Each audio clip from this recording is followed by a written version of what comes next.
Polygamy, Part 38. Back at the palace, tension and excitement filled the air. The king, the prince, and the entire royal household were deep in preparation, for the long-awaited day was finally close. 21 days had been given by royal decree, and now only 2 days remained. The king spared no expense. Food was ordered in abundance, drinks prepared in excess, drums and flutes summoned from neighboring villages, and praise singers placed on standby. Everything had to be perfect for the arrival of the princess. According to the customs of Egbejo, once the bride price was fully paid, the chosen princess would follow the prince and the elders back to the palace.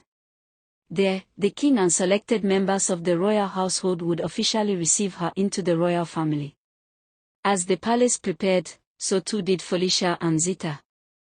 Zita was trained daily on royal conduct, how to walk, how to speak, how to bow. Felicia supervised every detail, ensuring nothing would bring shame upon the family. But in another corner of the village, Alice and Nita were also preparing. What they were preparing for, however, no one knew. Then the big day finally arrived. That morning, Felicia woke before the sun. She bathed Zita with warm scented water, rubbed her skin with oil, and dressed her in rich wrappers and coral beads. Zita looked every inch royalty, radiant, calm, and glowing.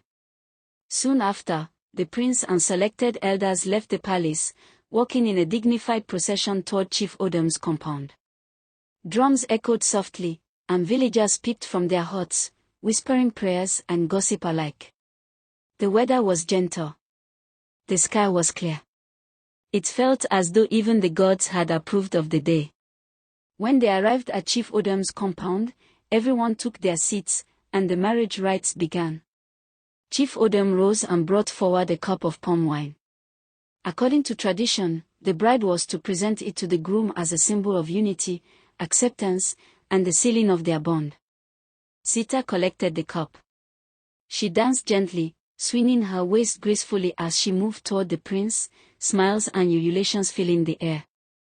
Just as she bent down to offer him the palm wine, a thunderous voice echoed from behind the hut.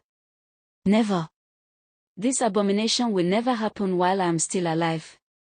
Never. Never ever." The prince froze. The elders gasped. The compound fell into deadly silence. All eyes turned toward the direction of the voice.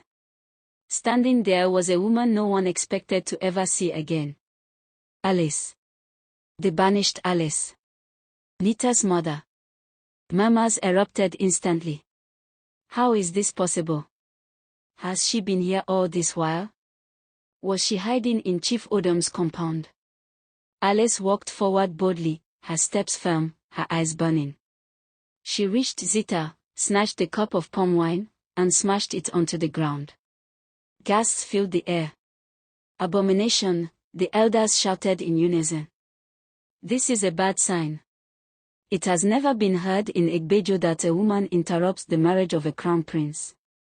One elder stepped forward angrily. Before anyone could stop her, Alice slapped him hard across the face. "Shut your mouth, old fool," she snapped. The entire gathering was stunned. "What do you call abomination?" she continued fiercely. "Injustice. Hypocrisy. Or wickedness dressed as tradition." Chief Odam stood up, trembling. "Alice," he shouted. "Why are you here? Why are you coming out of Nita's hut? Are you aware you can be killed for returning to Egbejo before your sentence is over?" Alice laughed, slowly, confidently. "Oh, is that what you think?" she said. "Yes, 5 years ago, I could have been killed. But not anymore." She paused, letting her words sink in. "Not when I am the future grandmother of the prince's child. A future heir to the throne." Silence. Shock. Confusion. "What madness is this woman talking about?" voices whispered. Alice turned to the prince and bowed slightly, not in submission, but in control. "Your Royal Highness," she said calmly. "My name is Alice.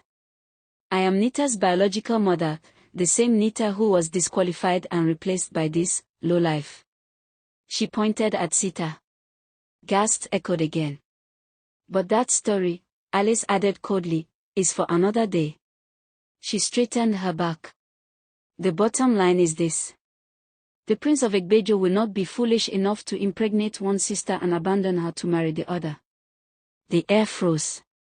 It has never happened, Alice continued, and it will never happen. Pandemonium broke out instantly. Pregnant?